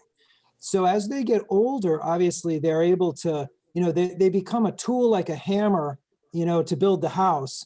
You're not really focusing on the special instruction on the hammer anymore, as much as it becomes part of your toolkit to build the house. So, they become this seamless yet, really high-powered addition to what helps people cognitively develop and learn better versus some separate activities. So that's why we're not necessarily pulling kids out anymore. But having said that, to address what we're speaking of directly in kindergarten, at that level, we have to think of, and we are trying to consider how we implement technology to have them use it as the tool that we're talking about to enhance their learning, to enhance their cognition, and open up more opportunities to do that, to add more oxygen to the room, so to speak, so that that growth is faster.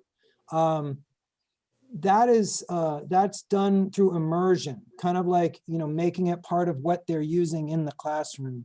And so while we're making that transition, we still need textbooks because kindergartners still drop things and throw things and, drool on things and, what all that stuff that I did maybe as a kindergarten, chew on things, so there's stuff that we're trying to train them, to do differently while we're in those ages.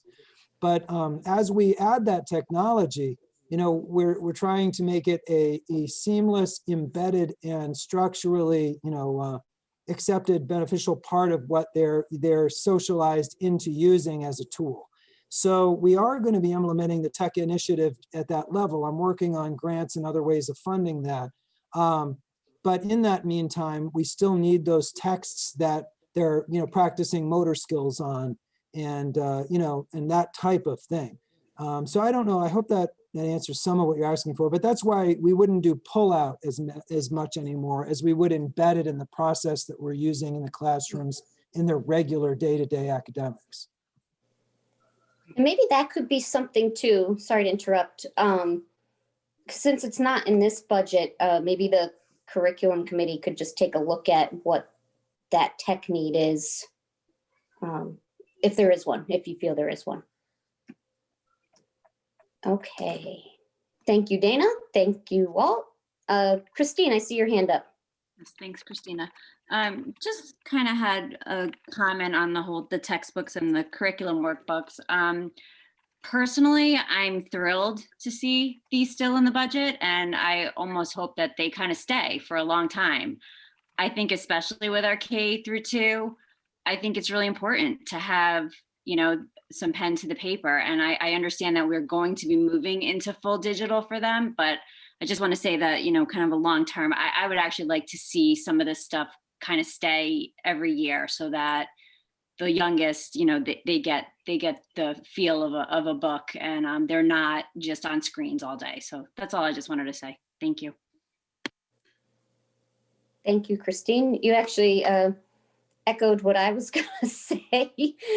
Being the parent of a kindergartner, I certainly appreciate, the Foundations book that came home, the Rec and Recs that we added back in last year, that's a math manipulative, anything tangible that these kids could touch, because as you know, remote learning has been difficult for a lot of people, but the screens, and I'm not going to get into an argument about screens, but I know, the data's there that shows it can alter brain matter in younger children. So I would actually like to advocate that we keep textbooks in the K through 5 and limit the technology in that environment. I don't really want my son having an online textbook all day at school.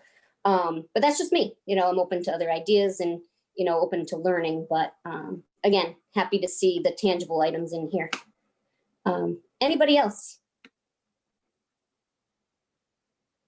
Okay, library and professional books and testing. Any questions on those? Jacob. I actually was raising my hand for the textbooks. Again, and the real twist is technically about the curriculum workbooks, because we were talking about that anyway. So I don't know if you want me to address it now or later. You can, nope, go ahead. Okay. So first of all, I do agree that it makes a lot of sense to keep pen and paper up in the lower grades. But I was a little bit curious just about the numbers side of it, because it is a pretty large increase this year. And for Dr. Willett, I wanted to know, is there kind of like a purchasing schedule for these sorts of things? If most of them are consumable books, do you purchase them all annually, or do you get some kind of long-term contracts that might extend out like 5 or 6 years, and you don't purchase the same thing every single year? They do some purchasing in bulk. My understanding is that, and when you transition to a new program like the math program that we are making transitions there. There are some pilots happening right now. So they do change, and sometimes they do change the content of the books to match changes in, assessment. So for instance, the state is moving towards more performance-based assessment rather than, what they've been using in the past. And so there will be a shift in, what is in those workbooks. And because they are consumable, they generally are used and then they're not used again. Kids take them home, destroy them, use them, for various things. So we do bulk purchasing wherever we can, definitely. But there are additions and changes, and we generally have to follow the additions and changes. So we can't do, say, workbook purchases, 5 years, set up a 5-year contract as much, because that does fluctuate. But we do as much of that as we can. There are more of those opportunities for the online resources. You can invest, a significant amount and have a 5-year span of an online resource right now, more easily than you can a paper resource of a workbook or consumable, for instance. It's much easier to get a 5-year subscription on a product, but we're a little, we're a little leery of doing that because sometimes, we want to see what the landscape is on some of these resources, and we'd be more apt to do a 1 or 2 year type of thing for them until we figure out that that's exactly what we want. So, there aren't a lot of opportunities to do multi-year purchasing for a workbook, for instance, but there are for the online subscriptions. Okay, so it's kind of like we might see fluctuation in that number year to year because maybe some shorter term bulk purchasing and also just different products coming out, different versions that might have different price tags attached to them.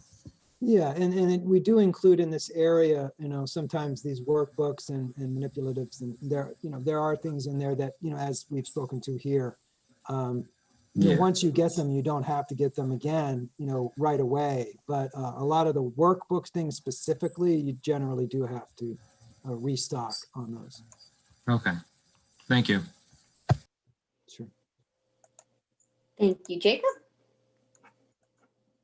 All right, anyone else? I'll just lump them all together. Textbooks, library, testing, and curriculum workbooks. Nope. We are good there. How about films and video supplies? Computer software and license agreements. Athletic graduation and student activity supplies. Equipment instruction new.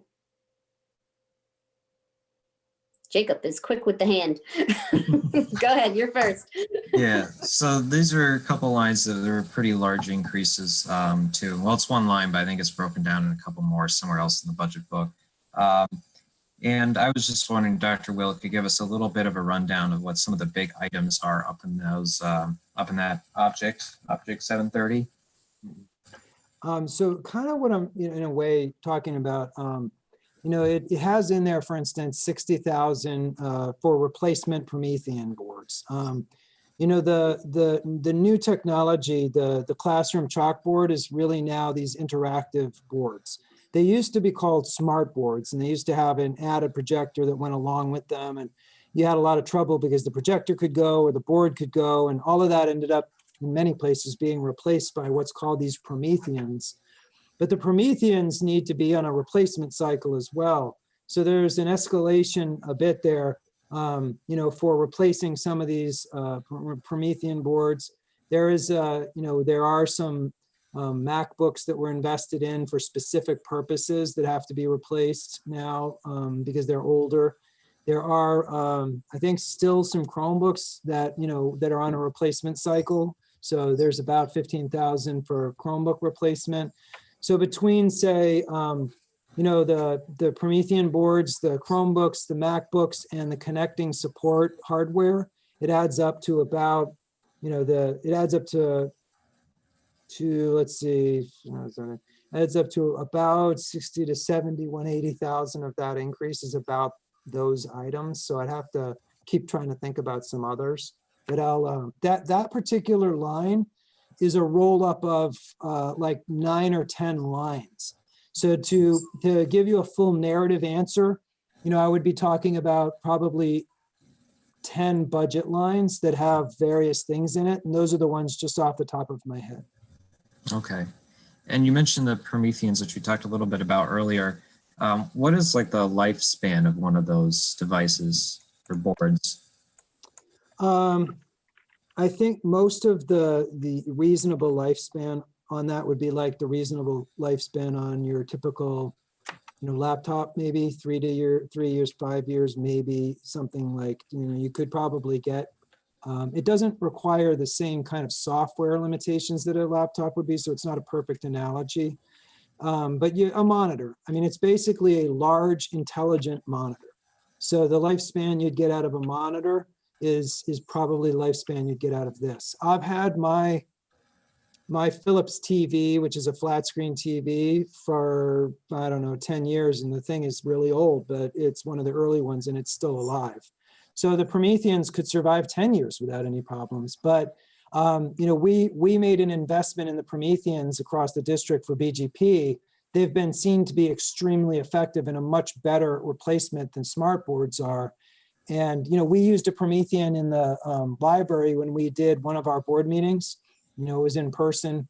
When we did it in person, that screen that was handling everybody's faces, in addition to the people that were in person, the machine that was able to handle all of that at once and display it in that large of a format was a Promethean board. So the Promethean boards, they have a much greater capacity, and they have the almost like a computer built into them. I would say that, they probably could last up to 10 years. But let me get a solid answer on that. It might take me a minute just to look this up, but I'll try to get the expected lifespan. Okay. You could always put it in the answers too, if you don't want to rush around to get it. Go I ahead, think Jacob, sorry. Yeah, no, I think I also asked something along those lines up in the question and answer sheet, so that'd be a good place to put it. And with that, I'll let Madhu speak. I kind of forgot I had my hand up because question was asked and answered.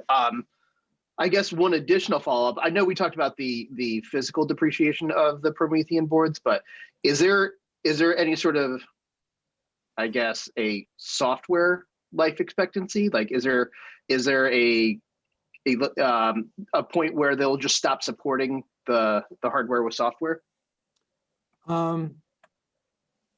Well, I mean, everything that has a beginning has an end. And so I'm sure that at some point, the technology could become, obsolete. But my understanding of the software used is that it has a very long lifespan. It's a very popular product. It's being used in many different places. I think that it probably would last as long as the hardware itself, because it's not, you still plug in from a computer. It just has the ability to touch it and do all kinds of special things with it. That software will not probably ever get old, and it interfaces with computers, and the computers drive this, the software on the computers drive what is sometimes displayed there. It just gives you an extra ability to manipulate it. So I don't think that software will ever, will be obsolete for a long, long time. They're very popular, so I doubt there'll be any loss of support for them. But at some point, I'm sure that in the future they'll become obsolete and would need a replacement. I will also I'll research that question too and see if I can come up with a. Yeah, on the Q&A is fine. Feels a little better. Thank you. As I look into it, and bouncing a little bit back and forth with the director of IT, it is 10 years. The Promethean boards have a lifespan of about 10 years. The machine, the hardware that's on the board, on the Promethean board, is upgradable. So it could actually, if there is a more enhanced software, you can upgrade the boards on the machine itself to be able to handle it. So it looks like software and hardware wise, these units will last about 10. Great. Okay, thank you. Good questions, guys. Thank you. All right, last line item, dues and fees. Is there anything there?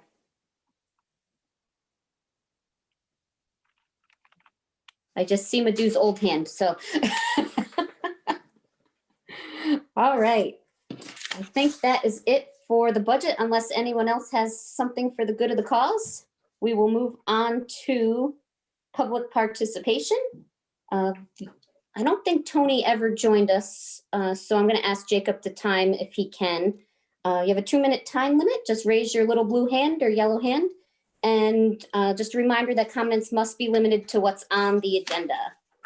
Kate Ballo. Hi there, Kate Ballo, 80 Tolland Green. I just wanted to speak in strong support of the social worker position that I was hearing about in regards to supporting social emotional growth and development and mental health at the primary school, as well as the way that that would impact any kind of supports at the intermediate school as well. Supporting our littlest learners really has a strong cascading effect on all the older grades. And I appreciate any support the board can give towards those items. Thanks. Thank you, Kate. Karen Moran. Yes, thank you. Karen Moran, 50 Merlot Way. I just had a question kind of addressed toward Dr. Willett. I was wondering, how can this board support you and your staff in making sure all the needs of the district are met with this budget and that areas are being addressed toward future planning, visioning, pathways, and a strategic plan for our district? I heard a lot of questions tonight in the weeds about every line item, but no discussion in regard to this area. I also heard Dr. Willett repeating information about our literacy programs, when Barbara Daly Burns already did a presentation about our ELA programs and their benefits, as well as her availability at the recent budget workshop with our administrators. I'm disappointed that board members did not utilize the time given to them to learn from our administrator staff. What I heard is that our underfunding from the past has caught up with us. Investment for the future is imperative. I'm also disappointed that board members are saying they don't want our younger students on screens all day. Clearly, you have not learned anything from the discussions that Dr. Willett and our staff has had with you. Younger children are not on screens all day. Dr. Willett has repeatedly explained this. As a matter of fact, in non-pandemic times, 3 seconds. no student is on a screen all day, even with educational technology infused in their day. I would suggest you make yourselves familiar with our teaching methods. I have another question, but I will pose that online for you all since I'm running out of time. Thank you, Karen. At this time, does anyone else have, is there any members of the public that would like to speak? No, okay. With that, I will entertain a motion to adjourn. Jacob Mari, I move that we adjourn this January 21st special Board of Education meeting at 9:04 p.m., 9:05 p.m. Madhu Randu-Chantala, second. Okay, any discussion? All in favor, say aye. Jacob, Aye. Aye. Sophia, Aye. Christine, Aye. Rini, Aye. Dana, Aye. Madhu, Aye. and Christina Plord, I'm an aye. All are in favor. Motion passes. Good night, everyone. Bye, everyone.